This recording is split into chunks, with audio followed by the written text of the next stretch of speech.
Donc, bonjour à toutes, bonjour à tous. Je m'appelle Jean-François Gaudreau-Desbiens, vice-recteur planification communication stratégique.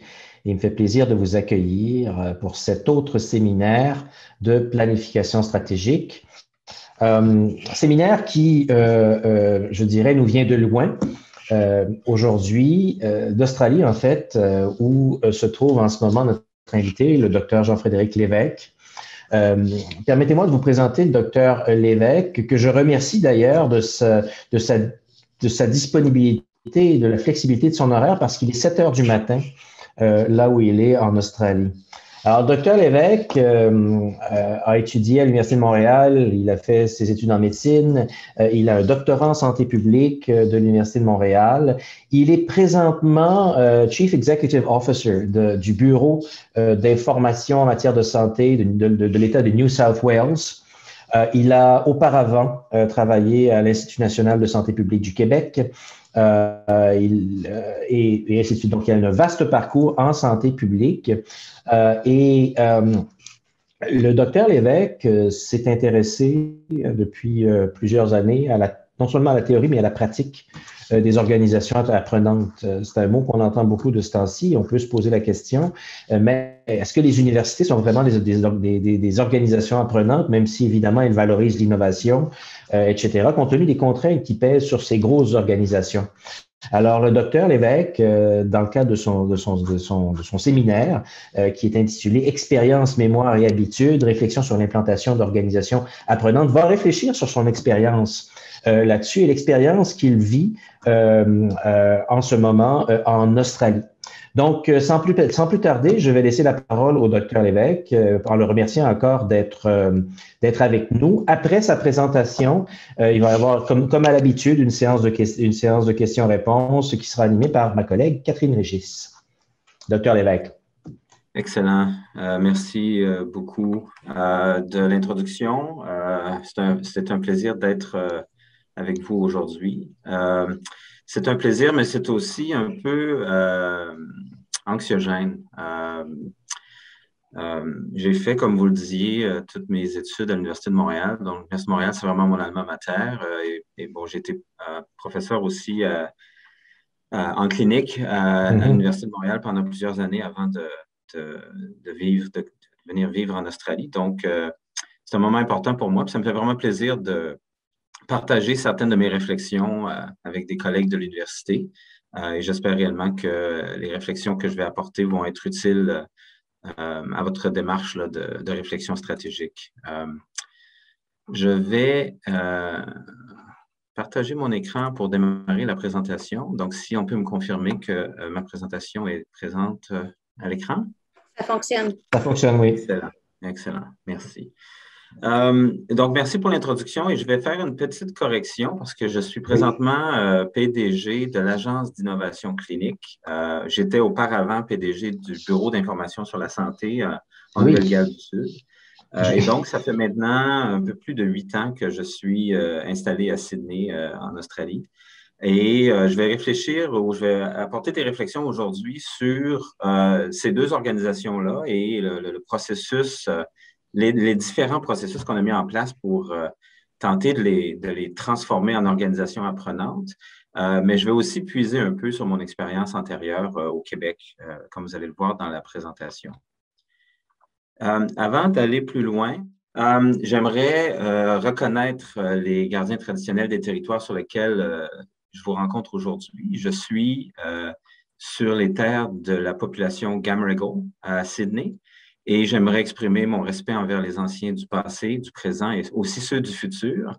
Et j'aimerais reconnaître la contribution des peuples autochtones à la culture des sociétés autour du monde. Donc, je vous parle aujourd'hui d'un territoire ancestral et c'est très important pour moi de reconnaître qu'ils sont toujours les gardiens traditionnels. Alors aujourd'hui, je vais avoir une présentation en 4 temps pour essayer de partager mon expérience. Tout d'abord, je vais faire un survol un peu des origines du concept des organisations et systèmes apprenants. Ce ne sera pas une revue systématique complète, mais je voulais partager peut-être certains des schémas qui ont guidé certaines des pratiques qu'on a mis en place. Dans un deuxième temps, je parlerai un peu des fondations de mon propre parcours et dans le fond, juste pour vous donner un petit peu une idée d'où mon expérience provient. Et par la suite, je présenterai 6 exemples d'expérimentation ou types de mise en pratique de l'organisation apprenante pour mettre en exergue certains aspects qui sont peut-être un peu moins communément amenés dans le concept d'organisation apprenante. Puis finalement, je vais partager certaines réflexions en essayant de discuter de la valeur des perturbations, de la nécessité de l'agilité, mais aussi de la consolidation dans ce processus d'organisation apprenante. Alors, les origines du concept.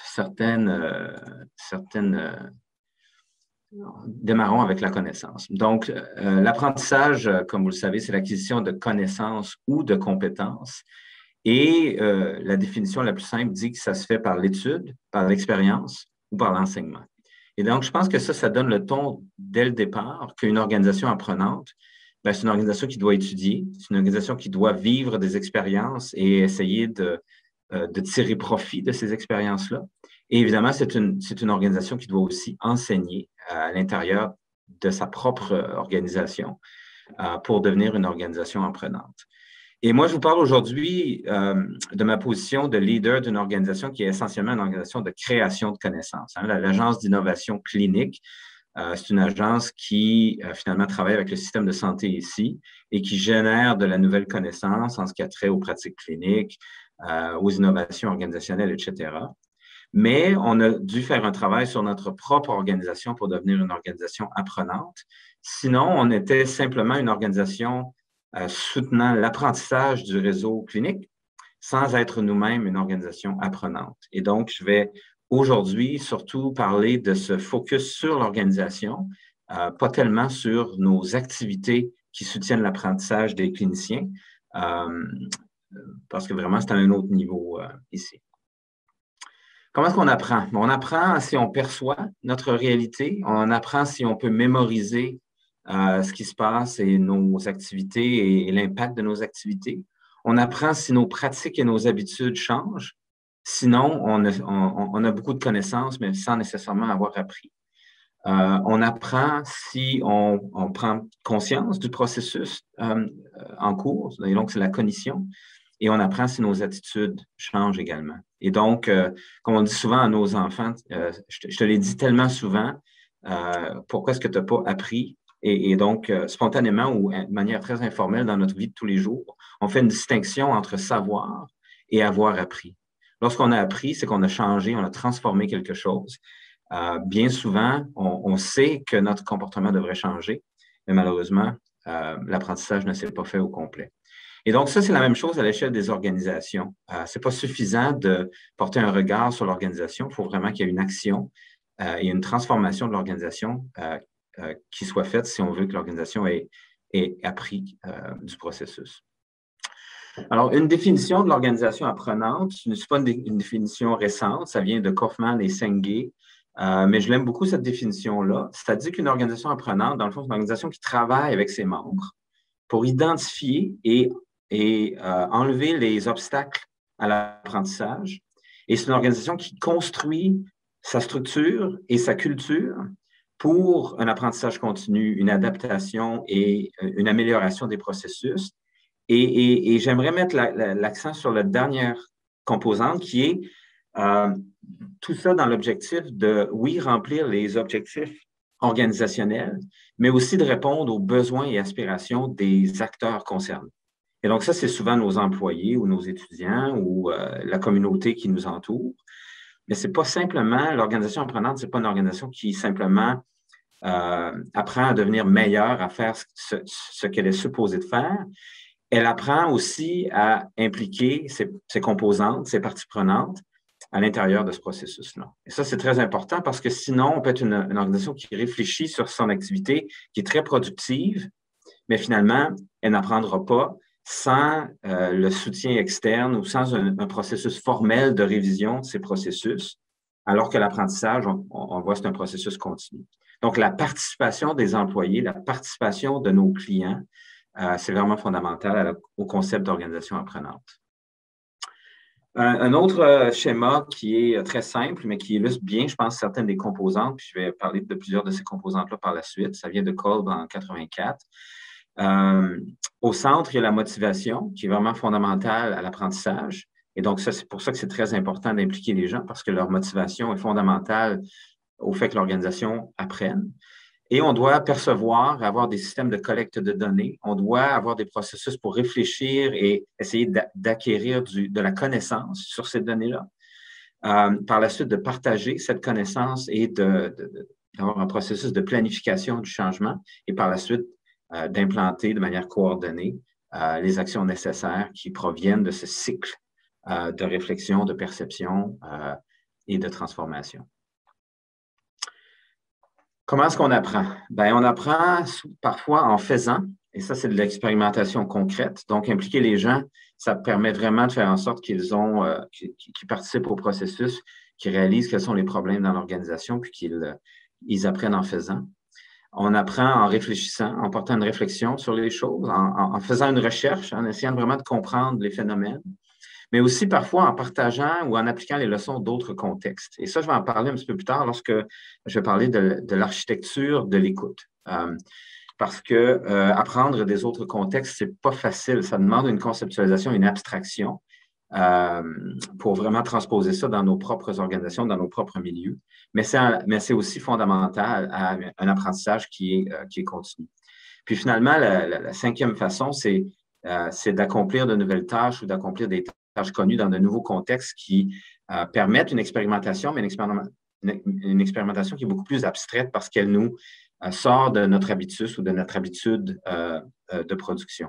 Et ça, ces 5 modalités d'apprentissage-là, vous allez voir, je vais présenter quelques exemples dans dans une section ultérieure pour illustrer comment, finalement, de manière très pragmatique, on a essayé de le faire dans nos organisations pour créer cette organisation apprenante. Donc, ce n'est pas juste un simple processus d'enseignement ou d'études.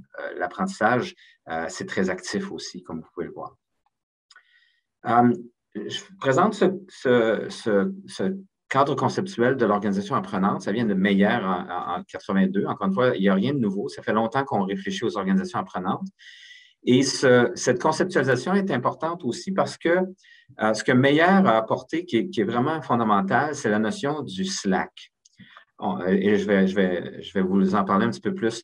Mais évidemment, il y a l'idéologie, la stratégie, la théorie de l'action, les structures qu'on met en place pour créer une réponse organisationnelle qui permet le changement. Mais la notion du Slack, c'est vraiment la notion que c'est difficile d'apprendre si on est constamment en train de faire, si on est constamment en train de livrer la marchandise ou de produire. Et c'est dur dans nos contextes où on vise toujours l'efficience, dans nos organisations, évidemment. On veut toujours faire plus avec les ressources qu'on a. Comment est-ce qu'on fait en sorte qu'on a cette flexibilité-là ou cette capacité de nos professionnels, de nos équipes, de réfléchir, de porter un regard sur leurs actions, de reconstruire leur processus pour vraiment faire une organisation apprenante. Et c'est ce qu'il appelle le Slack. J'imagine que c'est la marge de manœuvre ou le temps libre. Hein, on peut le conceptualiser de plusieurs façons. Mais c'est important de le considérer parce que sinon, c'est très difficile d'apprendre. Et donc, on doit le mettre dans notre agenda, le Slack. S'il n'est pas dans notre agenda, c'est parfois difficile de créer l'espace pour cette réflexion. Quelles sont les grandes composantes de l'organisation apprenante? Bon, ACNIF et collaborateurs ont fait une revue récente. Ils parlent beaucoup des fondations culturelles, du leadership, de l'importance de la génération des données et de l'information. On ne peut pas apprendre si on n'a pas de démonstration ou de preuve sur notre propre action. Les processus d'analyse, de délibération autour de ces données-là sont importants. Et je dirais que c'est souvent un aspect sur lequel on investit moins. On mesure, on donne à nos professionnels de l'information sur leurs actions, mais on ne soutient pas nécessairement toujours la réflexion et la délibération autour de qu'est-ce que ça veut dire, qu'est-ce qu'on fait avec ces données. Les systèmes de communication et de motivation sont importants, le développement des capacités et des compétences, puis évidemment, l'organisation, le design et l'institutionnalisation est importante pour l'organisation apprenante, parce que sinon, on peut avoir, encore une fois, une organisation qui est au au fait des problèmes, mais qui n'apprend pas de ces problèmes-là. Et l'institutionnalisation, c'est donc très important. Vous savez, dans le corps humain, dans le fond, l'apprentissage, c'est quand nos neurones sont remodelés par ce qu'on a appris ou remodelés par nos habitus. C'est quand nos muscles et notre système nerveux créent la fonctionnalité motrice et la transforment. C'est la même chose au niveau des organisations. Kaiser est une organisation dans le système de santé qui a travaillé beaucoup sur tenter de devenir une organisation apprenante. Et je voulais le mettre là parce que Kaiser, c'est une grosse organisation. Moi, je gère des organisations très petites comparativement à l'Université de Montréal ou comparativement à des systèmes de santé. Notre objectif, c'est de transformer ces grandes organisations-là. Et donc, probablement qu'on a un peu plus le contrôle sur les différentes facettes de notre organisation à l'Agence d'innovation clinique. Mais je voulais présenter cette étude-là parce que, dans le fond, elle démontre que c'est possible de le faire dans les grandes organisations aussi. Lorsqu'on imbrique les processus d'apprentissage dans les petites ou les plus petites sous-unités qui composent ces grandes organisations-là. Et donc, il y a une perspective un peu fractale à l'organisation apprenante. Ce qu'on fait à l'échelle de l'équipe de direction, ça peut être reproduit à l'échelle des départements, qui peut être reproduit à l'échelle des équipes enseignantes, par exemple. Le partage en temps réel des données de performance. Ce n'est pas nécessairement les mêmes données qui sont partagées, mais le processus peut être le même. L'entraînement formel en méthodologie de résolution de problèmes. Trop souvent, on fait confiance à nos professionnels sans comprendre que parfois l'apprentissage, il doit être structuré autour d'une méthode de résolution de problèmes. L'engagement des employés puis le partage informel de la connaissance, c'est aussi extrêmement important. Les structures de leadership, de croyances et de comportement dont on a déjà parlé. Le balisage interne et externe, très important pour Kaiser. Donc, il faut être honnête avec soi-même et se comparer. Puis finalement, le partage des connaissances techniques qui est très important. L'organisation apprenante, ça se mesure. Donc, ça, c'est une étude qui propose un questionnaire d'apprentissage organisationnel qui permet de faire une auto-évaluation d'où on en est en termes d'organisation apprenante. Et vous voyez que les dimensions du questionnaire reflètent ce dont j'ai parlé dans les acétates précédentes. Mais je voulais juste illustrer le fait qu'il y a aussi une science de la mesure de l'organisation apprenante. Et nous, on n'est pas une organisation apprenante complète. On a encore beaucoup de chemin à faire, évidemment. Et le processus d'auto-réflexion est aussi très important, puis peut être structuré par ce genre de questionnaire. Je voulais juste mettre cette étude-là pour illustrer qu'il y a des études qui ont démontré que ça a un effet, les organisations apprenantes. Par exemple, dans le domaine de la santé, la culture de sécurité des soins est soutenue par les organisations apprenantes et aussi le bien-être des employés. Et présentement, c'est sur toutes les lèvres, le bien-être des employés dans notre temps de pandémie. Et donc, il y a vraiment une opportunité présentement pour soutenir l'organisation apprenante. Alors, juste avant que je vous présente un peu des expériences qu'on a réalisées, je vais parler un petit peu de mon parcours, juste pour vous donner un petit peu une idée d'où je viens. Ça, c'est moi sur la Côte-Nord dans les années 70. Donc, je suis vraiment un résultat des régions du Québec. Je ne sais pas si mon accent m'a trahi. On me dit parfois que j'ai un petit peu d'Australien dans mon accent québécois. Donc, je suis une native de Port-Cartier sur la Côte-Nord, région relativement éloignée. Comme ça a été illustré, j'ai eu un cheminement clinique qui a démarré à l'Université de Montréal. Et j'ai travaillé auprès des réfugiés au CLSC Côte-des-Neiges, puis finalement, par la suite, en santé publique et en médecine préventive. J'ai un parcours de recherche, donc je suis un PDG un peu atypique. C'est pour ça que je m'intéresse beaucoup à fonder ma gestion de mon organisation sur la preuve. Et ce parcours de recherche-là, finalement, ça a été une maîtrise qui portait sur le dépistage de l'infection latente de la tuberculose à la clinique des réfugiés. Puis, j'ai fait un doctorat en inégalité des soins en région urbaine en Inde du Sud, donc des recherches très appliquées dans les systèmes de santé. Je travaillais à la Direction de santé publique de Montréal et à l'INSPQ, comme ça a été mentionné, et mon rôle était vraiment dans l'évaluation des soins et des réformes. Et donc, ça m'a aussi amené finalement à réfléchir aux organisations apprenantes. J'ai eu une expérience au commissaire à la santé et au bien-être dans les premières années du commissaire. Et donc, ça a été une expérience très formatrice parce qu'évidemment, il fallait établir l'organisation, établir ses processus, faire beaucoup avec une très petite équipe. Et donc, je dirais que ça m'a beaucoup enseigné l'expérience du commissaire à l'échelle des organisations apprenantes. Et comme ça a été mentionné, j'ai une expérience plus récente au Bureau d'information sur la santé et à l'Agence d'innovation clinique. Donc, c'est un peu mon parcours hybride, recherche, expérience académique et expérience de gestion. Et donc, ça explique un peu mon intérêt pour les organisations apprenantes. Alors, maintenant, je voulais partager quelques expérimentations ou quelques exemples concrets là, de mise en pratique avant de conclure avec certaines réflexions. Alors, comment est-ce qu'on crée une organisation apprenante? Pour moi, ce n'est pas vraiment un plan unique qui permet de créer une organisation apprenante. Il y a vraiment, ça doit s'insérer dans une théorie de la complexité. Hein. Ça ne se planifie pas. Il n'y a pas de blueprint là, pour l'organisation apprenante. Il faut en réalité regarder quels sont les ingrédients, quels sont les processus, les activités qui permettent, dans le fond, de la créer puis de la faire émerger parce que fondamentalement, c'est très culturel. Alors, le premier exemple que je voulais présenter, c'est un exemple de structure et processus que j'ai utilisé au Bureau d'information sur la santé. Et ce que ça illustre, ça, c'est un peu le parcours organisationnel pour produire ce qu'on devait produire, mais un parcours organisationnel qui, au départ, était très linéaire. Hein. Les gens se disaient, je reçois un mandat, je vais planifier mon travail, on va faire des analyses de données, on va écrire le rapport, on va l'amener aux designers graphiques, ils vont mettre ça en forme, ça va être très beau. Puis finalement, par la suite, l'équipe de communication va le distribuer. Mais la réalité, c'est que le processus était beaucoup plus itératif que linéaire. Et bien qu'il y avait une linéarité, il a fallu qu'on crée des cycles de réflexion pour faire en sorte que l'ensemble de l'organisation faisait partie de la production. Les designers et les agents de communication, dès la conception du projet. Et ce qu'on a créé avec ces différents cycles, vous voyez, là, chacune des étapes de production a son propre cycle. Donc, par exemple, l'étape de planification, ça commence par un remue-ménage, on scope, on fait la priorisation et par la suite, on analyse si notre planification va nous permettre de répondre au mandat qui nous a été donné.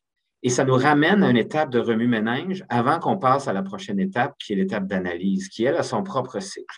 Donc, c'est des cycles itératifs. Et ça nous a permis, comme organisation, il y avait environ une quarantaine de personnes dans cette organisation-là, ça nous a permis de mobiliser l'ensemble de l'organisation sur chacun des produits et d'identifier quels étaient les moments charnières où on pouvait transformer les choses, où on pouvait changer le parcours, où on pouvait vraiment amener la production qui était en cours à son meilleur et réfléchir sur le processus qu'on venait de faire à chacune de ces étapes-là. Donc, ça permettait d'imbriquer l'apprentissage à l'intérieur même du processus de production de l'organisation. On a produit en bout de piste une cinquantaine de rapports en 4 années parce qu'on était une organisation extrêmement organiquement liée.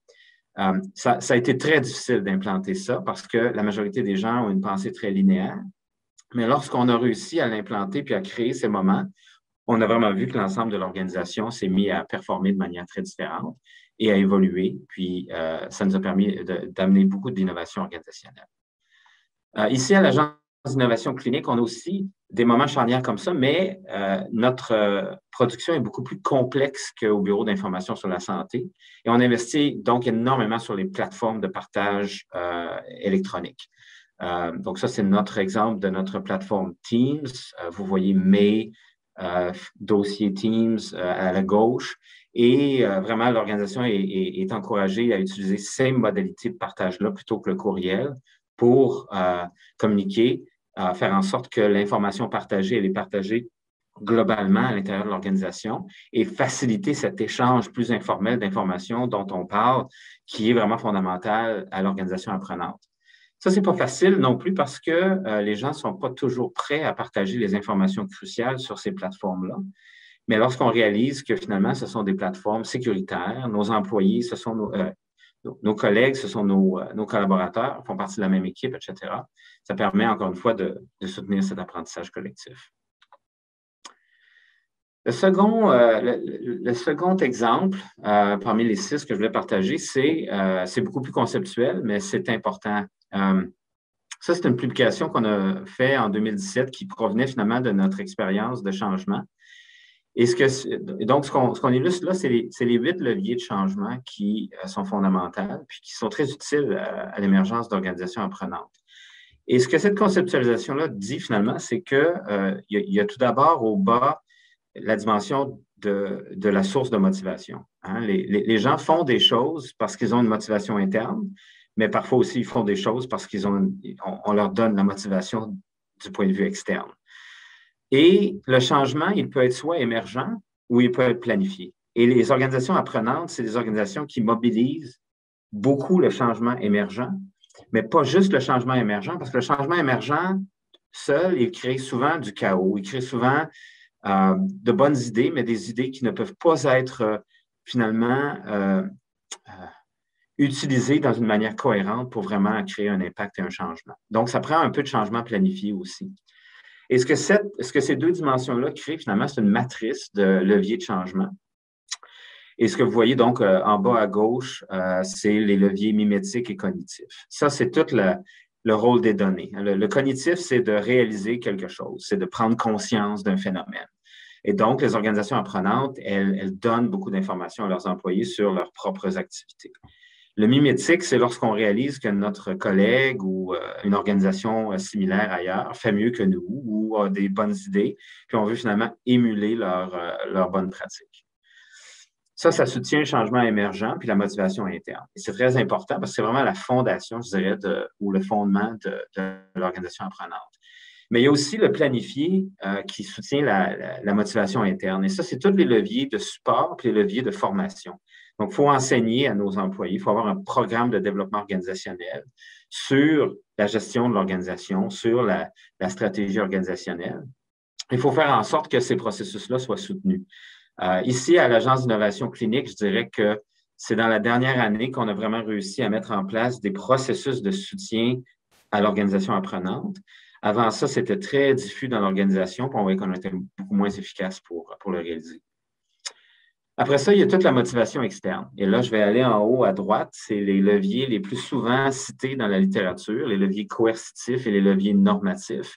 Les leviers coercitifs, c'est l'argent, les règles, les lois, toutes les choses qui sont beaucoup plus punitives. Et les leviers normatifs, c'est ceux qui sont finalement associés à la pratique professionnelle. Hein. Il y a certains standards de pratique. En milieu clinique, évidemment, les leviers normatifs sont des leviers qu'on utilise beaucoup.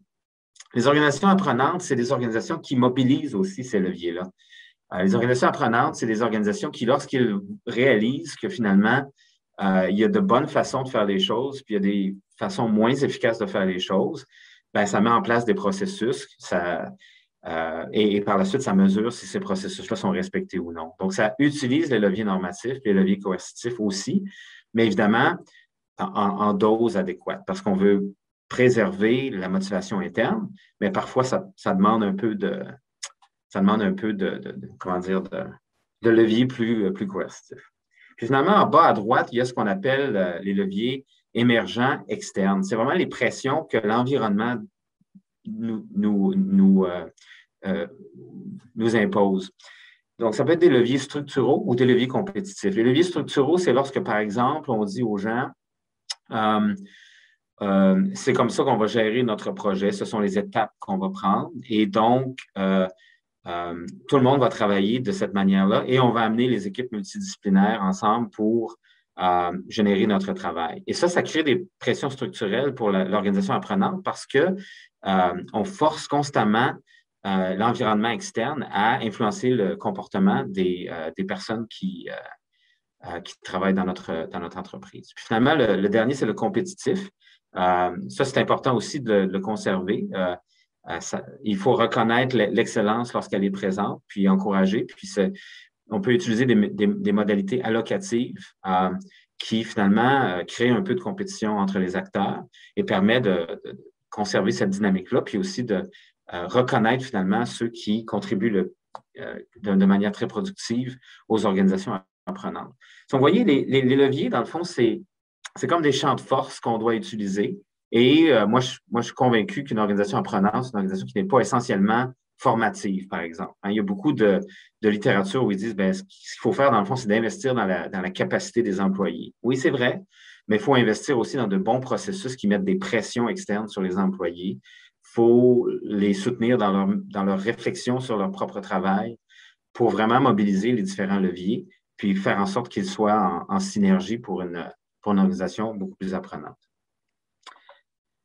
Il faut réaliser que les organisations apprenantes, elles sont faites de personnes.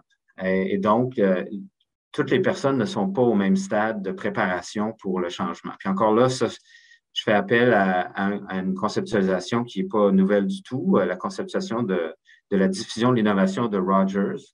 Ce que ça nous dit, c'est qu'il y a une portion de nos employés qui vont être des innovateurs. C'est les gens qui sont constamment en train de redéfinir les choses. C'est les gens qui disent j'ai vu une étude la semaine dernière, c'est comme ça qu'ils ont fait ça au Massachusetts. Wow, on devrait faire ça de la même manière. Il y a aussi les adopteurs précoces, et ça, c'est ceux qui, dès que les innovateurs vont dire hey, regarde, on pourrait peut-être faire ça de cette manière-là, ils vont commencer à le mettre en place. Hein. C'est des gens qui n'attendront pas beaucoup avant d'agir sur le changement potentiel. Mais par la suite, là, il y a toute une grosse partie de l'organisation qui doit être beaucoup plus mobilisée proactivement pour devenir apprenant. Il y a la majorité précoce puis la majorité lente. Et ceux-là, dans le fond, c'est ceux qui vont se mettre à changer quand ils vont voir les autres changer. Quand ils vont voir le momentum organisationnel changer. Et finalement, il y a les laggards, là, le terme francophone m'échappe, mais c'est les retardataires, finalement, ceux qui vont vraiment résister le changement pour très longtemps. Et en lien avec ça, dans le fond, il y a 4 modalités d'apprentissage qui est proposé aussi dans la littérature. Et les acteurs vont parfois être des activistes. Hein. Ça, c'est des gens qui partent en mission. Hein. On devrait faire les choses différemment ici dans l'organisation. Les gens qui sont les réflecteurs, c'est vraiment les gens qui vont dire « Ah, tiens, c'est intéressant de voir qu'on n'est pas très bon dans cet aspect. » Il y a les théoriciens qui vont dire « Ah ouais, mais ça, c'est parce qu'on n'a pas fait ci, on n'a pas fait ça. » Puis finalement, il y a les pragmatistes qui vont dire « Ouais, mais là, qu'est-ce qu'on fait?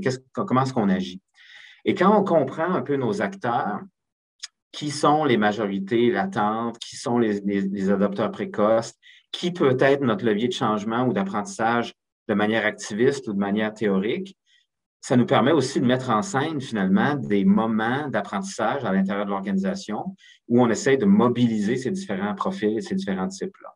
Trop souvent, les organisations, je dirais, mettent ensemble, dans le fond, tous les activistes parce que c'est les plus vocaux. Puis là, on réalise que, bon, ils ont de bonnes idées, mais les pragmatistes ne sont pas à la table pour transformer tout ça en action concrète, puis en processus réel. Donc ça, c'est très important dans la perspective des leviers aussi de comprendre qui va agir sur quel levier, qui va être sensible à quel levier pour créer cette dynamique d'apprentissage. Évidemment, on investit aussi beaucoup dans le développement des capacités, comme je le disais. Ce n'est pas la seule chose qu'il faut faire, mais c'est très important. Et ce que j'illustre là dans cet acétate-là, c'est des choses qui sont en place présentement à l'Agence d'innovation clinique. On a un portail d'échange d'innovation. Et donc, on invite les gens à toujours mettre sur le portail leur nouvelle façon de faire, comment est-ce que leur expérience a changé. On a une méthode de redesign qui est adoptée puis qui est reconnue à l'intérieur de l'organisation. Et on développe beaucoup d'outils pour notre propre travail. Hein. Et donc, par exemple, on a un toolkit de priorisation pour faire en sorte que les gens sont constamment en train de revoir leur plan de travail pour faire en sorte qu'ils investissent dans les endroits où on va avoir le plus grand impact. Le troisième aspect que je vais parler, c'est la notion des temporalités puis des horizons. Trop souvent, on essaye de tout faire en même temps ou on a une vision à long terme puis c'est très important d'avoir la vision à long terme, mais c'est aussi important de donner aux gens un peu un plan de ce qui arrivera en premier, ce qui prendra un peu plus de temps à mettre en place, puis ce qui est dans le plus long terme. Et ça, c'est notre plan stratégique et opérationnel intégré dans une seule figure que je présente dans cet acétate. Donc, vous avez les 5 dimensions de notre plan stratégique actuel à l'agence et il y a 3 horizons temporels et on a demandé aux gens finalement de travailler en priorité sur tout ce qui est dans l'horizon 1 pour faire avancer chacune des stratégies de manière graduelle, puis construire sur nos gains nos succès pour amener les innovations un peu plus longues à mettre en place de manière graduelle. Et ça, c'est planifié dès le départ. Donc, les gens ont un peu une idée d'où ils s'en vont. C'est leur topographie, finalement, du changement stratégique. C'est aussi important de cadrer pour les gens l'ampleur du changement. Parfois, lorsqu'on amène des modifications à nos processus à l'Agence d'innovation clinique, on réalise que finalement, c'est juste l'amélioration de la qualité. On travaille vraiment sur devenir meilleur au processus qu'on a en place. Et c'est ce que les gens appellent souvent les core innovations. C'est les innovations qui sont fondamentalement, ils font partie de ce qui est notre mandat. Par la suite, il y a les innovations adjacentes. C'est celles qui nous poussent à finalement faire un peu différemment, redéfinir un peu ce qu'on fait, mais ça demeure à l'intérieur de nos champs de compétences, ça demeure à l'intérieur des produits ou des clients habituels. Puis finalement, il y a le changement transformationnel. Puis le changement transformationnel, c'est important d'en avoir dans une organisation, mais c'est impossible d'avoir essentiellement du changement transformationnel. Parce que le changement transformationnel, il est complexe, c'est pluraliste, ça dérange. Donc, il y a aussi beaucoup de gens qui vont le résister et ça demande vraiment une implantation avec plusieurs leviers. Et donc, le portfolio d'apprentissage organisationnel, il doit être balancé probablement avec 80% d'apprentissage core. C'est vraiment l'apprentissage sur mieux faire ce qu'on a déjà décidé qu'on allait faire. Un 15% ou un 10% d'adjacent. Hein, on va essayer d'étendre un peu à de nouveaux horizons nos façons de faire, puis vraiment d'être stratégique sur le transformationnel parce que en termes d'effort organisationnel, le ratio est inversé. Même si on a seulement 5 à 10% de transformationnel, la réalité, c'est que ça risque de prendre 60% de nos ressources allouées au changement.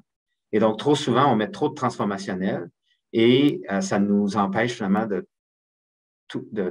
prendre en compte finalement les autres dimensions du changement organisationnel qui sont importantes aussi.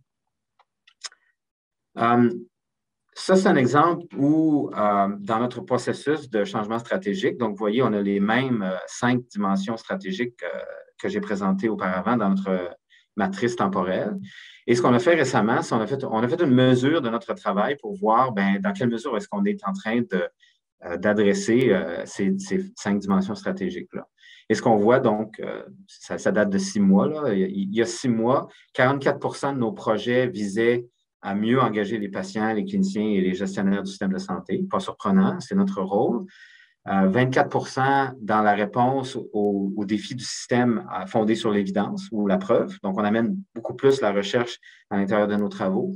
17% étaient dans le soutien que nous, on apporte à un système apprenant à New South Wales.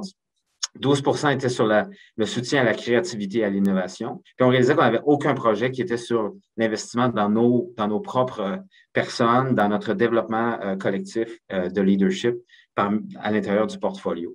Donc ça nous a permis rapidement de voir, on a laissé de côté dans la première année de notre plan stratégique une des dimensions fondamentales de notre travail.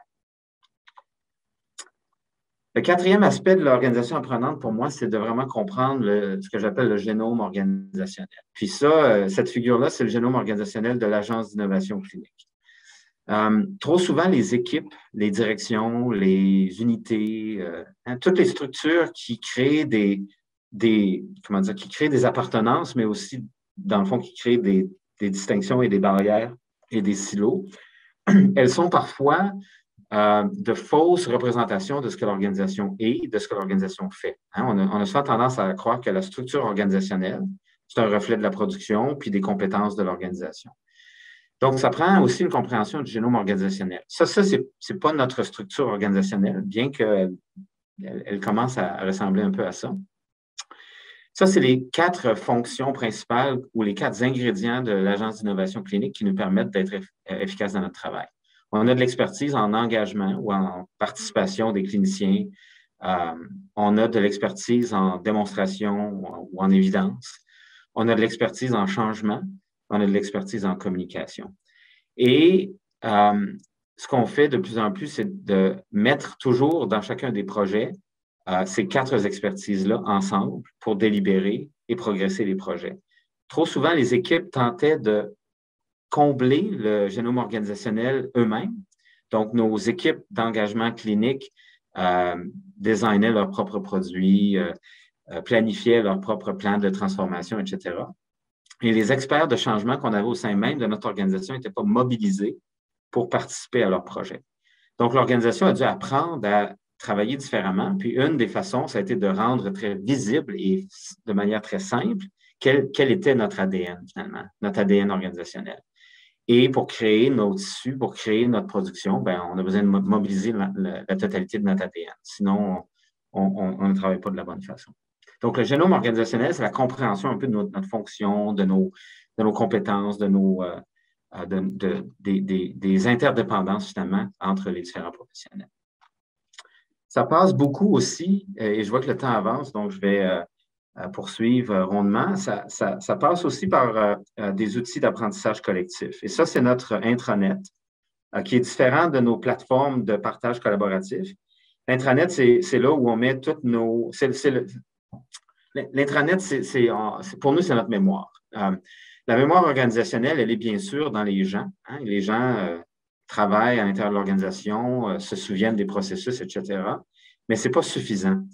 On prend un risque lorsqu'on investit seulement dans la mémoire organisationnelle fondée sur les personnes. On doit avoir un endroit où nos processus sont documentés, mis à l'évidence, où ils peuvent être discutés, délibérés. Et c'est comme ça qu'on a vraiment structuré notre intranet. Le cinquième aspect, donc, c'est les sources d'information. Puis je vais passer assez rapidement. C'est un schéma qui vient du commissaire à la santé où vraiment, ça a été pour moi une révélation de voir que, oui, il y avait les connaissances scientifiques, tout ce qui est démontré dans la littérature académique, etc., mais aussi les connaissances organisationnelles. Et ça, c'est toute la connaissance qui est finalement imbriquée dans les acteurs. Et ça, c'est important à l'échelle de notre travail pour soutenir les systèmes de santé, mais c'est important aussi à l'échelle de notre propre organisation. Et donc, on essaie de mobiliser la connaissance de nos employés dans la structuration de nos activités et de nos processus de manière systématique et de les contraster à la connaissance scientifique. Le troisième, c'est la connaissance démocratique. Puis ça, c'est vraiment la connaissance qui est plus liée aux clients, aux patients, aux personnes qu'on veut influencer. Et ça fait en sorte aussi qu'on a beaucoup de représentation citoyenne à l'intérieur de nos propres processus pour qu'eux fassent une réflexion aussi sur la progression de notre travail. Et c'est la triangulation de ces sources d'information-là qui, pour nous, génère vraiment le plus la connaissance la plus globale, finalement, pour refléter sur notre travail. Je mets ce schéma-là qui est finalement une illustration des différents concepts là, liés à la performance, puis je ne vais pas passer trop de temps dessus, mais je vais simplement illustrer au bas de ce schéma-là, il y a une bulle grise là, qui s'appelle Healthcare Functions, Processes and Context. Et ça, c'est comparativement aux besoins à gauche, aux résultats à droite, aux ressources et structures en haut, à l'expérience de service au centre, la bulle du bas est souvent celle qui est la moins bien nantie en termes de mesures. Et donc, il faut travailler à mettre en place un système de mesures organisationnelles si on veut être capable de refléter nos fonctions, nos processus, notre contexte. Et on a vraiment beaucoup d'opportunités maintenant avec toutes les... je veux dire, on a énormément de senseurs sur nos téléphones, on a l'Internet des choses qui nous permettent de plus en plus d'avoir une idée sur les structures mises en place. Et donc, à l'Agence d'innovation clinique, on travaille beaucoup présentement sur notre mesure de nos propres processus, le temps que nos employés passent sur certains aspects versus d'autres. Est-ce que l'automatisation qu'on fait dans plusieurs de nos processus nous donne vraiment un gain en termes d'efficience pour nos employés, etc. Et ça nous permet de travailler sur notre adaptabilité, sur notre résilience organisationnelle et sur la durabilité de notre travail. Et donc, la portion du bas ici, elle est vraiment fondamentale aux organisations apprenantes. C'est réellement les dimensions de la performance qui sont le plus en lien avec notre propre regard organisationnel. Et c'est pour ça que je voulais refléter là-dessus, parce que ça demande un effort Trop souvent, on ne mesure que les résultats de notre action ou que les intrants à notre action, le volume du corps professoral, la satisfaction des étudiants, etc. Mais la réalité, c'est que nos professeurs ou nos cliniciens, on les mobilise de certaines façons par nos processus organisationnels. Et ça doit être mesuré aussi. Trop souvent, on n'a pas d'informations sur la durée de nos rencontres, par exemple. Est-ce qu'on a des rencontres de 60 minutes ou toutes nos rencontres durent 3 heures? C'est important de mesurer ces dimensions-là pour être une organisation apprenante. On utilise beaucoup les nouvelles modalités de mesure. On fait du crowdsourcing pour vraiment générer de l'information provenant de tous nos employés, de nos clients. On utilise beaucoup les médias sociaux comme source d'information. On encourage nos employés à être sur Twitter et toutes ces sources-là parce que ça les met en lien avec beaucoup de personnes qui vont stimuler leur réflexion. Mais ça permet aussi de créer des liens et des contacts à cette échelle-là. Et donc, j'essaie aussi d'être très présent sur les médias sociaux. On fait beaucoup de vignettes et d'études de cas sur notre travail pour apprendre de nos travaux. On fait des synthèses rapides pour voir la littérature sur c'est quoi une organisation efficace et y réfléchir. Puis on essaie de mettre en place des guides de pratique qui sont toujours vivants. Donc, comment dire, quand on amène un nouveau processus de priorisation organisationnelle au comité exécutif, on prend pour acquis qu'il peut changer dans 2 ou 3 mois et c'est vraiment pas grave. La bureaucratie, elle est là pour encadrer le travail, mais fondamentalement, lorsqu'il est nécessaire de réviser certains de ces processus-là, il faut être en mesure de le faire rapidement. Finalement, je vais juste parler du rôle de la recherche. C'est un graphique un peu complexe, je m'en excuse, mais c'était simplement pour illustrer qu'à l'Agence d'innovation clinique, notre rôle, c'est d'être un mobilisateur de la recherche pour soutenir l'innovation. On doit être constamment à l'affût de ce qui est dans la littérature scientifique. C'est notre rôle, puis on mobilise finalement l'information pour qu'elle soit utilisée, traduite, disséminée à l'intérieur du système. Parfois aussi, on collabore à la génération de recherche sur l'innovation et on contribue à la création de l'innovation. Mais on veut aussi être innovant dans notre manière d'utiliser la recherche. Et donc, c'est pour ça qu'on a mis en place beaucoup on a une équipe fondamentalement axée sur l'évidence et ils explorent toutes les avenues possibles pour faire en sorte que le système utilise de plus en plus la recherche et devienne un système apprenant. Et une des choses que ça nous a poussé à faire, ça nous a poussé à mettre notre organisation comme un objet de recherche. Et donc, on est allé voir des milieux académiques et on leur a dit, nous sommes une agence d'innovation clinique, il n'y en a pas beaucoup dans le monde, venez nous étudier. Demandez-nous comment on travaille, regardez si notre travail crée du changement ou non. Il faut qu'on apprenne et une des manières d'apprendre, c'est de faire en sorte qu'on soit un objet de recherche. Ça n'a pas été facile non plus, évidemment. Ça crée beaucoup d'anxiété dans nos équipes d'implantation ou dans nos équipes de design clinique. Personne ne veut se faire dire par une équipe de recherche vous n'êtes pas aussi efficace que vous le croyez ou vous pourriez améliorer vos processus. Et donc, on l'introduit de manière graduelle. Mais présentement, on a 3 collaborations de recherche où réellement notre travail est mis sous la loupe dans une perspective scientifique. Et donc, il y a une méthodologie de recherche à l'extérieur de ça. Et ça permet de venir complémenter toutes les autres choses qu'on fait, comme les enquêtes auprès de nos clients ou les enquêtes auprès de nos professionnels, notre revue stratégique, etc.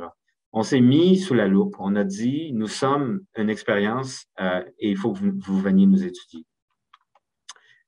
Ça nous permet aussi de plus en plus de gérer notre travail dans une perspective de pipeline. Et c'est un graphique un peu complexe, mais ce que ça dit finalement, cette figure-là, c'est un peu notre physiologie organisationnelle. Hein? C'est comment on veut fonctionner à l'Agence d'innovation clinique. On veut des innovations émergentes, mais on veut rapidement les amener à être testés et les amener à plus grande échelle jusqu'à ce que ce qu'on voit à droite, ça devienne vraiment de l'implantation à l'échelle entière du système, hein, de l'implantation à l'échelle. Et là où c'est en lien avec l'organisation, avec l'apprentissage organisationnel, c'est que dans le fond, pour amener ces projets-là, petits projets, à devenir de plus grands projets, puis des projets qui restructurent l'ensemble du système, bien, il y a des moments charnières où l'apprentissage organisationnel nous permet d'amener chacun de ces projets-là à l'étape ultérieure. Et donc, ce qu'il a fallu apprendre en tant qu'organisation, c'est que il y a des innovations qui ne mènent nulle part et c'est correct.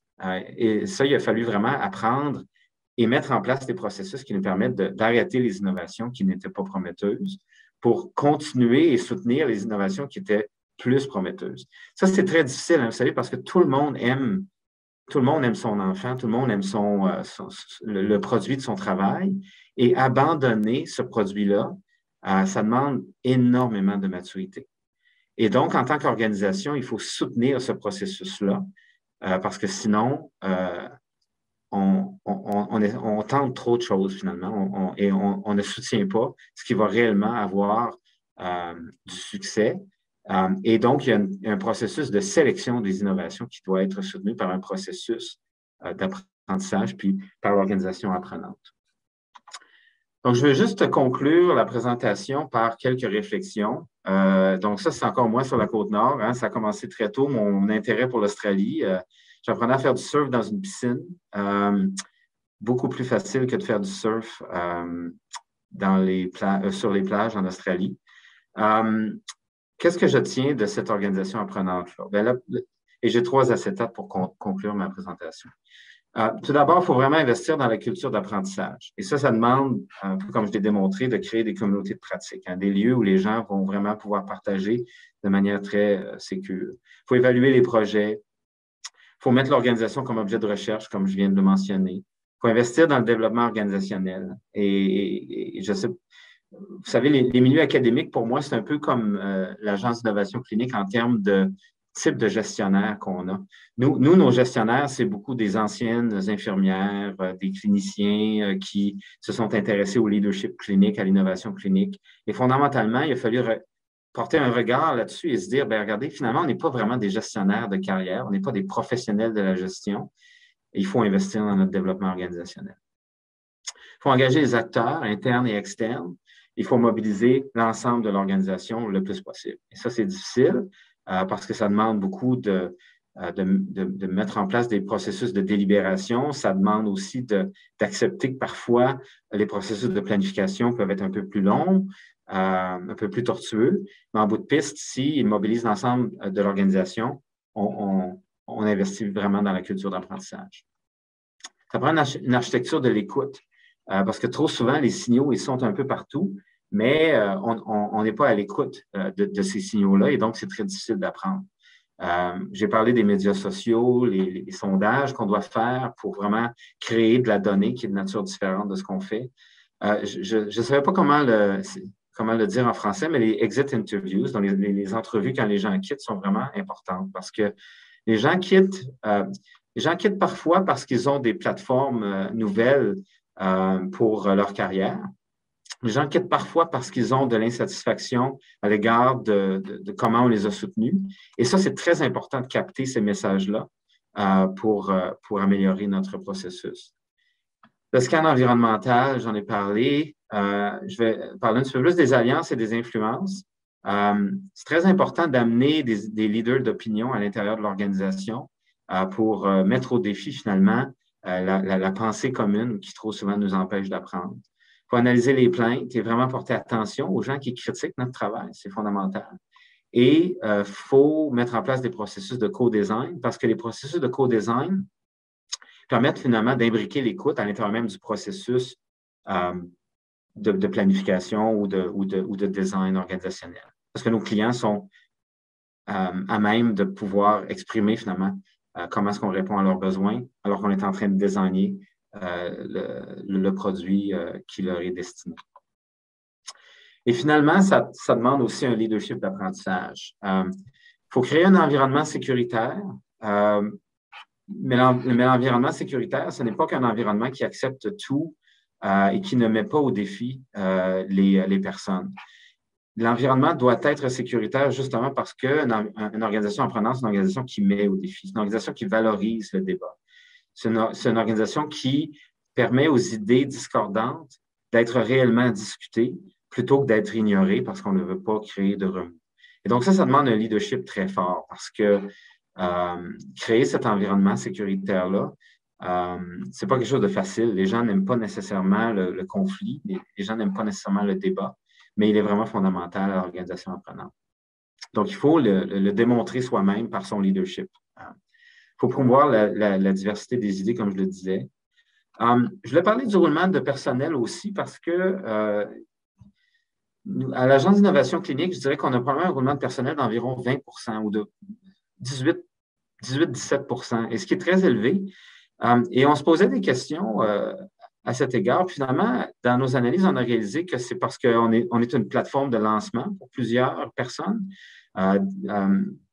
Et donc, c'était un bon signe qu'on ait un roulement organisationnel. Et dans un deuxième temps, ça nous permet aussi d'avoir constamment de nouvelles personnes avec de nouvelles compétences et de nouvelles capacités qui se joignent à l'organisation. Et ce que je voulais dire, c'est que l'organisation d'apprentissage ou une organisation apprenante, c'est une organisation qui capte les opportunités liées au roulement organisationnel de manière continue. Simplement remplacer les personnes dans un poste existant antérieurement, sans se poser la question sur est-ce qu'on a toujours besoin de ça? Est-ce qu'on a besoin d'un autre rôle, d'un autre poste? C'est vraiment réduire notre capacité de devenir une organisation apprenante. Parce que l'organisation, contrairement au corps humain, elle peut faire une transplantation de connaissances lorsqu'on amène les bonnes personnes et les bonnes compétences. Donc, c'est vraiment fondamental de capter l'opportunité du roulement de personnel. Comme je l'ai illustré, je pense que la vision à long terme, un large horizon, c'est très important. Il faut que ce soit très visible pour les personnes qui font partie de l'organisation. Ça demande une grande ouverture au changement puis à l'innovation. Puis finalement, je voulais vous terminer la présentation avec une dernière réflexion, puis c'est celle sur les disruptions. Encore là, je ne suis pas sûr que c'est un terme français, je m'en excuse, j'ai probablement vécu en Australie un peu trop longtemps. Il faut vraiment profiter des moments qui brisent des liens fortement établis, si on veut être une organisation apprenante. Toutes les organisations apprenantes sont toutes les organisations sont des organisations qui ont cristallisé des choses. Vous savez, cristalliser la façon dont on recrute les gens, ou cristalliser la manière dont on évalue leur performance, cristalliser les rôles, etc. Et lorsqu'on a des événements qui viennent déranger ces processus-là, il ne faut vraiment pas perdre ces opportunités-là. Donc, les départs, les pandémies, tout ce qui vient de manière externe apporter un choc à l'organisation est en réalité une opportunité de réorganisation et une opportunité de renouvellement. Et souvent, ce que ces disruptions-là créent, c'est une opportunité de créer une vision où on n'a pas une burning platform, comme on dit souvent en anglais, mais plutôt une burning ambition. C'est le moment où notre ambition en tant qu'organisation, on doit la partager le plus parce qu'on a des électrons libres qui vont se recristalliser et il faut absolument profiter de ces disruptions-là. Et parfois, il faut les créer. Et donc ça, c'est quelque chose que dans tout mon parcours, à chaque fois que les gens me disaient, écoute, on est un peu en problème, le projet avance vraiment pas bien, pour moi, c'était un positif. C'était le temps d'aller apporter du soutien, apporter des idées différentes, créer une opportunité de changement qui était liée à cette difficulté-là rencontrée. Tout comme présentement, comme partout ailleurs, on pense que notre budget va être vraiment mis au défi au cours des prochaines années. Le système de santé de Nouvelle-Galles du Sud, comme tous les autres, fait face à des défis importants. Bien qu'on ait contrôlé notre pandémie, notre économie a été très affectée. Et donc, présentement, à l'intérieur de l'organisation, on travaille à notre budget de l'année prochaine. Et ce qu'on fait, c'est qu'on ne fait pas simplement que d'essayer de couper pour rentrer dans le budget. On essaie de couper plus que ce qu'on s'attend pour créer un espace d'innovation organisationnelle, bien qu'on ait à réduire notre budget et probablement nos ressources. Donc, c'est un dérangement important dont j'essaie finalement de tirer profit présentement, encore une fois, dans une perspective d'apprentissage organisationnel. Donc, c'est un peu ce que je voulais partager avec vous. J'espère que ce n'est pas trop un survol hétéroclite de différentes idées, mais c'est un peu la façon dont j'ai décidé de répondre aux défis qui m'ont été donnés aujourd'hui.